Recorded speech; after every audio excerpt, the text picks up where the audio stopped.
Chapter 1. On the trap line.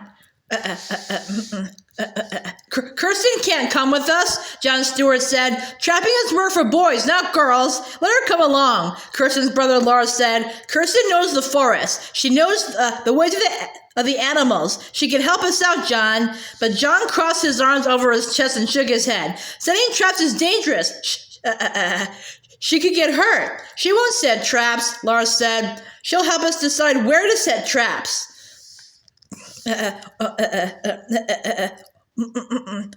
Opening the traps and taking the animals out is dangerous too. John spoke as though Kirsten weren't standing right next to him. You and I will open the traps and get the animals out. After we skin them, Kirsten can help carry the pelts home, Lars said. Just yesterday, you said we should bring someone along to help us. And today, I say she stays home with the women and children, John said. Trapping is hard enough without a girl to look after. Kirsten bit her lip and looked down at her boots. The January snow came up almost to her knees. She wore all her flannel petticoats, her warmest skirt, and 2 pairs of wool socks, but still she trembled with cold. Her breath was a frost on her muffler. It would get colder yet as the afternoon went on. Winter in Minnesota was much harder than the winters in Sweden, but Kirsten wanted to go with Lars and John on the trap line. She was tired of working in a small smoky cabin. And Lars was right. She did know about animals in the forest. She could help on the trap line if only John would give her a chance. She knows how to spot the holes where beavers come through the ice, Lars said. She knows the tracks raccoons make and the tracks of muskrats and foxes. She can help us choose where to set traps for them. Don't be stubborn, John. John peered down at Kirsten and frowned. What will you do if we find a live beaver in a trap? It might bite you.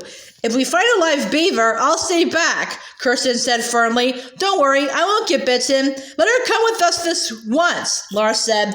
John huffed out a white breath. All right, she can come this one time, but if she's trouble, she can't come again. Agreed, Kirsten? Kirsten looked him right in the eye. Agreed, she said. Then let's go, Lars said. It's already afternoon, and we have a long way to walk before dark.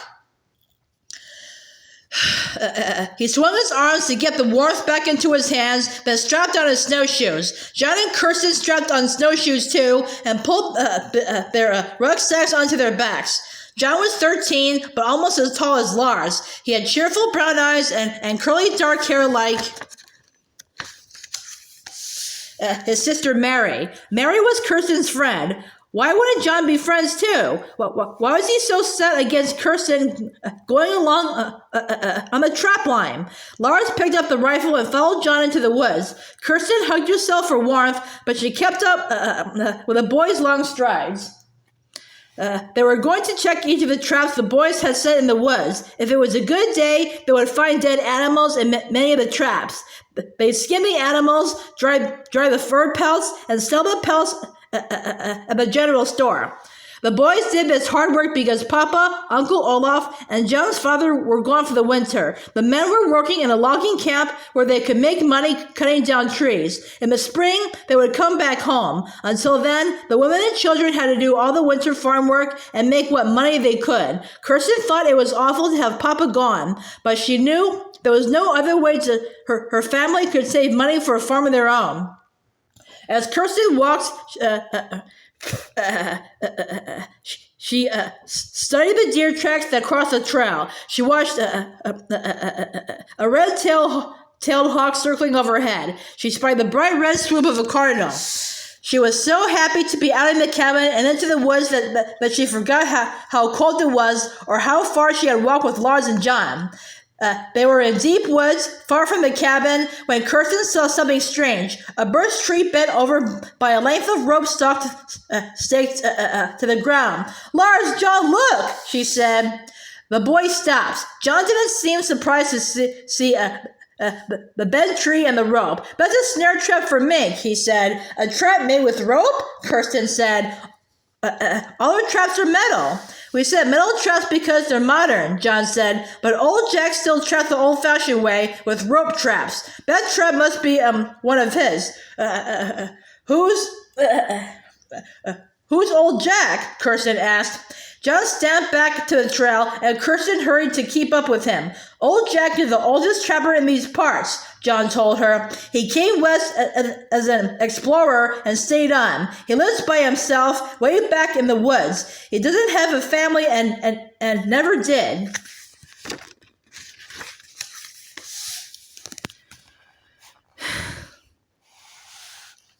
That must be one of Old Jack's traps, John said. Old Jack still traps the old-fashioned way.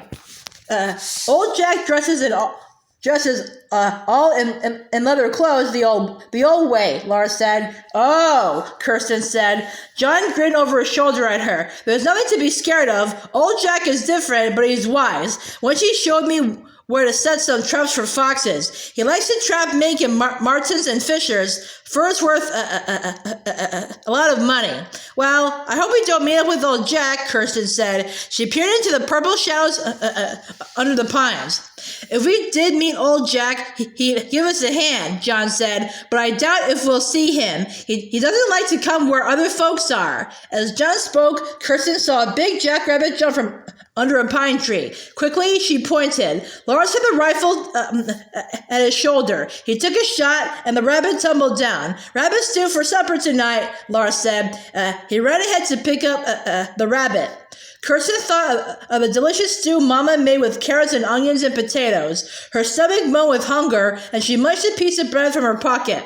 It would be a long time before they would be home for supper. Our traps begin in that ravine, Lars said. Come on. In the first trap, they found a big raccoon. Lars quickly skinned it and put the skin in his rucksack. In the second trap, they found another. We're having good luck today, John said as he skinned the raccoon. Maybe it's because Kirsten came along, Lars said. He winked at her. Maybe it's because we set our traps right, John said in a stubborn way, but Kirsten thought he almost smiled at her. She tucked her hands under her armpits for warmth and looked up at the hill into the oak trees. The sun was sinking low behind them. Many animals in the forest slept all day and woke up at dusk. At this time of day, she might see a deer, Kirsten thought. And as though she wished it here, a big buck stepped into the clearing. He appeared as silently as a shadow. Kirsten held her breath. Her heart was beating fast. The buck was so beautiful. But before Lars could reach for his rifle, the buck leaped away. They saw his white tail flash, and he was gone. Lars slapped his knee in disappointment. If I shot him,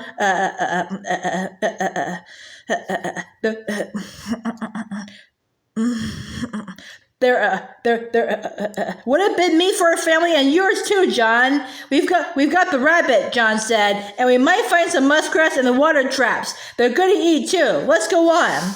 It wasn't long before John, Lars, and Kirsten each had a rucksack full of pelts. It was growing dark when they came to the last trap. A small raccoon was in it. When Lars bent down to spring the trap, the raccoon opened its bright eyes and raised a paw.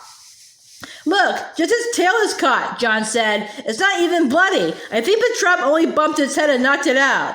The young raccoon pawed at Lars's mitten, but didn't even show its teeth. It's dazed, that's all, Lars said. Anyway, it's too little to be worth anything. Let's let it go. Kirsten knelt to look at the young raccoon. It made a noise like a kitten. Its paw prints in the snow looked like little hands. She knew a stunned raccoon wouldn't live long in the woods. A wolverine or a badger would get it. Let me take it home, she said. I can take care of it until it gets strong enough to look after itself. Then I'll let it go.